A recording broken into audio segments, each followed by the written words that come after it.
नमस्कार, आप देख रहे हैं 9 टीवी आजमगढ़। आइए जिले के प्रमुख खबरों पे डालते हैं एक नजर। आजमगढ़ 12 अप्रैल जिलाधिकारी जिला निर्वाचन अधिकारी की अध्यक्षता में आज हरिऔध कला केंद्र आजमगढ़ में लोकसभा सामान्य निर्वाचन 2024 को निष्पक्ष, निर्विघ्न एवं सकुशल संपन्न कराने के दृष्टिगत समस्त सेक्टर मजिस्ट्रेट को प्रशिक्षण दिया गया।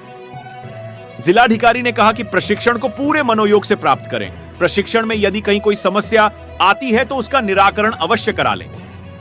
उन्होंने कहा कि मतदान के दिन यदि किसी भी बूथ पर समस्या होती है, कहीं किसी बूथ पर ईवीएम नहीं चल रहा है या अन्य कोई समस्या होती है तो प्रथम रिस्पॉन्डर अधिकारी सेक्टर मजिस्ट्रेट होता है। इसलिए पूरी निष्पक्षता के साथ अपने दायित्वों का निर्वहन करते हुए मतदान को निष्पक्ष एवं शांतिपूर्ण संपन्न कराना सभी की जिम्मेदारी है। उन्होंने कहा कि मतदान टोली को यदि कोई समस्या होती है तो सेक्टर मजिस्ट्रेट वरिष्ठतम अधिकारी के रूप में उन्हें मार्गदर्शन देंगे। उन्होंने कहा कि ईवीएम की हैंड्स ऑन ट्रेनिंग को पूरी अच्छी तरह से प्राप्त कर लें। उन्होंने कहा कि मतदान के दिन प्रातःकाल मॉक पोल के समय आप अपने क्षेत्र के किसी न किसी मतदान केंद्र पर अवश्य उपस्थित रहेंगे। उन्होंने कहा कि निर्वाचन आयोग पूरी तरह से ईवीएम की सुरक्षा पर विशेष ध्यान दे रहा है। इसमें किसी भी प्रकार की लापरवाही नहीं होनी चाहिए।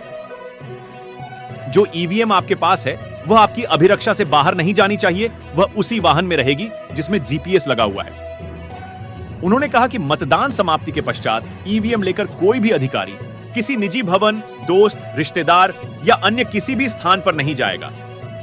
उन्होंने कहा कि पोलिंग पार्टियां मतदान समाप्ति के पश्चात निर्धारित वाहन से सुरक्षा बल के साथ ही ईवीएम को निर्धारित स्थान पर पहुंचाएंगे। ईवीएम को जीपीएस युक्त वाहन एवं पूरे सुरक्षा बल के साथ निर्धारित स्थान पर स्ट्रांग रूम में जमा कराना सेक्टर मजिस्ट्रेट की जिम्मेदारी है। उन्होंने कहा कि मतदान समाप्ति के पश्चात समस्त सेक्टर मजिस्ट्रेट अपने क्षेत्रांतर्गत यह सुनिश्चित करेंगे कि ईवीएम से संबंधित समस्त उपकरण उचित स्थान स्ट्रांग रूम में पहुंच गए हैं।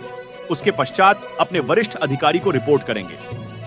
उन्होंने कहा कि ईवीएम किसी भी दशा में निर्धारित वाहन के अतिरिक्त अन्य किसी वाहन में नहीं ले जाया जाएगा। यदि वह वाहन खराब हो जाता है तो अपने उच्चाधिकारियों से संपर्क करते हुए रिजर्व किए गए जीपीएस युक्त वाहन से ही ईवीएम को निर्धारित स्थान पर पहुंचाना होगा। जिलाधिकारी ने कहा कि उम्मीद है कि आप सभी ने अपने क्षेत्रांतर्गत समस्त पोलिंग स्टेशनों का निरीक्षण कर लिया है। यदि उसमें कोई संशोधन लग रहा है तो अवगत कराएं।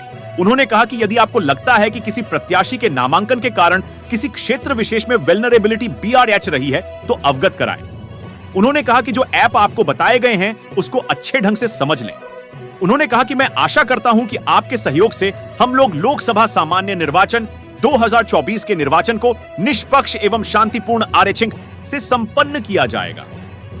इसके पश्चात समस्त सेक्टर मजिस्ट्रेट द्वारा हरिऔध कला केंद्र में ईवीएम की हैंड्स ऑन ट्रेनिंग की गई। इस अवसर पर मुख्य विकास अधिकारी श्री परीक्षित खटाना, अपर जिलाधिकारी प्रशासन श्री राहुल विश्वकर्मा, जिला विकास अधिकारी श्री संजय कुमार सिंह, समस्त उप जिलाधिकारी एवं सेक्टर मजिस्ट्रेट उपस्थित रहे।